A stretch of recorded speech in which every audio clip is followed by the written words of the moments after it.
Hello' everyone 5 মিনিটৰ ready হৈ যোৱা বিস্কুটৰ এটা বহুতেই ধুনীয়া ৰেচিপি লৈ আপোনালোকৰ মাজলৈ আহিছোঁ। নমস্কাৰ বন্ধু বান্ধৱীসকল, মোৰ অন্য এটা ভিডিঅ'লৈ আপোনালোক সকলোকে স্বাগতম।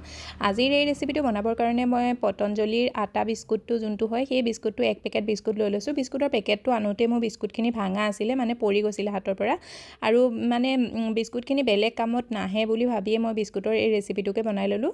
বহুতেই কম সময়তে আৰু বহুতেই বেছি টেষ্টি হয়। আপোনালোকে জৰুৰ বনাই চাব এবাৰ। যেতিয়া মানে সৰু সুৰা ভোক লাগে নহয়, তেনেকুৱা আপোনালোকে ল'ৰা ছোৱালীক এই বিস্কুটৰ ৰেচিপিটো বনাই পেলাই দিব পাৰে, বা নহ'লে ল'ৰা ছোৱালী টিফিনতো দি পঠাব পাৰে। প্ৰথমতে মই বিস্কুটখিনি সৰু সৰুকৈ টুকুৰা কৰি এটা মিক্সাৰ জাৰত ধুনীয়াকৈ পিচি ল'লোঁ, ইয়াৰ ফাইন পাউডাৰ বনাই ল'লোঁ।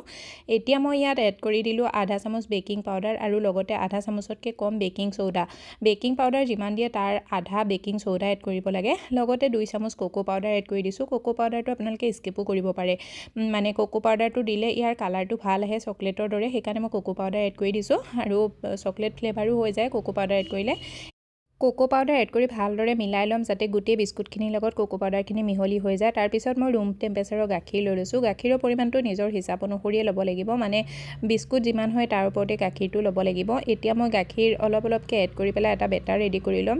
যেনেকৈ আমি নৰ্মেল কেক বনাবলৈ বেটাৰ ৰেডি কৰোঁ নহয়, ঠিক তেনেধৰণে আজি মই এই ৰেচিপিটো মানে কেকটো বনাবৰ কাৰণে মই ষ্টিলৰ বাতি ব্যৱহাৰ কৰিছোঁ, ঘৰত থকা নৰ্মেল ষ্টিলৰ বাতি।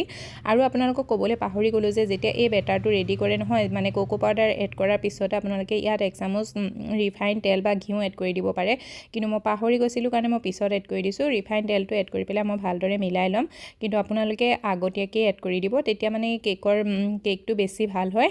কিন্তু মই যেতিয়া পাহৰি গৈছিলোঁ উপায়টো নাই ন। আৰু এতিয়া মই ষ্টিলৰ বাতিকেইটাতো অকণমান তেল সানি লৈ পেলাই ভালদৰে গ্ৰীজ কৰি ল'ম। তেল সানি পেলাই গ্ৰীজ কৰি ল'লে কেকটো উলিয়াবলৈ সহজ হয়। যদি তেল নাসানে নহয় তেতিয়াহ'লে কেকটো উলিয়াব নোৱাৰে।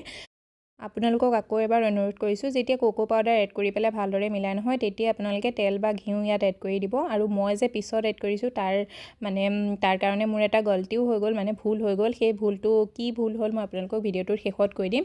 এতিয়া মই বাতিকেইটাৰ ওপৰত বেটাৰখিনি ট্ৰান্সফাৰ কৰি ল'ম।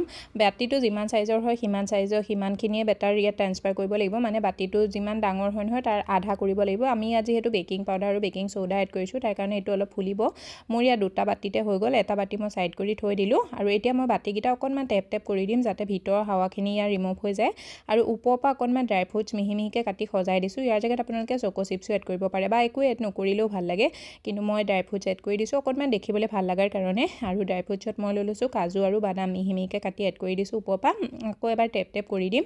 দি পেলাই মই আজি এই কেকটো কেৰাহীত বনাইছোঁ, কিন্তু আপোনালোকে এইটো যদি OTG বা কনভেকশ্যনত বনাব বিচাৰে 180 ডিগ্ৰী চেলচিয়াছত প্ৰথমতে প্ৰিহিট কৰি লৈ পেলাই 3 মিনিটৰ কাৰণে কেকটো বেক কৰি ল'ব পাৰে। কিন্তু মই যিহেতু কেৰাহীত বনাইছোঁ তাৰ কাৰণে মই প্ৰথমতে পানী অলপ গৰম কৰি লৈছোঁ। ওপৰত এডাল ষ্টেণ্ড থৈ পেলাই কেকৰ বাতিকেইটা মই থৈ দিছোঁ, আৰু 5 মিনিটৰ কাৰণে ঢাকি পেলাই ল' টু মিডিয়াম ফ্লেমত মই এইখিনি সিজিবলৈ দিম।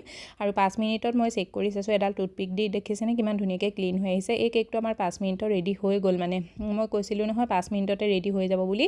এতিয়া মই এই কেককেইটা উলিয়াই পেলাই থৈ দিম, আৰু ভালদৰে ঠাণ্ডা হৈ যাবলৈ দিম, একদম পূৰা ধুনীয়াকৈ ঠাণ্ডা হ'বলৈ দিম। ঠাণ্ডা হৈ যোৱাৰ পিছত মই এখন নাইফ লৈ পেলাই ইয়াৰ কিনাৰটো কাটি দিছোঁ।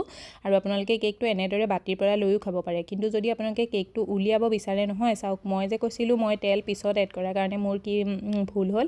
মই যেতিয়া তেলটো ওপৰৰ পৰা এড কৰি দিলোঁ নহয়, তাৰ কাৰণে মই কেককেইটা উলিয়াওঁতে কেককেইটা মোৰ অকণমান ভাঙি গ'ল। কিন্তু আপোনালোকে যদি একেলগে মানে বেটাৰটোত তেলখিনি এড কৰি দিয়ে বা ঘিউটো এড কৰি দিয়ে নহয়, তেতিয়াহ'লে এই ভুলটো নহয়। মানে মই বহুতবাৰ কেক বনাইছোঁ, মই কেক বনাই থাকোঁ, মানে মই অৰ্ডাৰো লওঁ, কিন্তু সেইটো মই মোৰ এক্সপিৰিয়েঞ্চৰ পৰা কৈছোঁ। আপোনালোকে কেতিয়াও মানে পিছত তেলটো এড নকৰিব, প্ৰথমতে তেলটো এড কৰি দিব।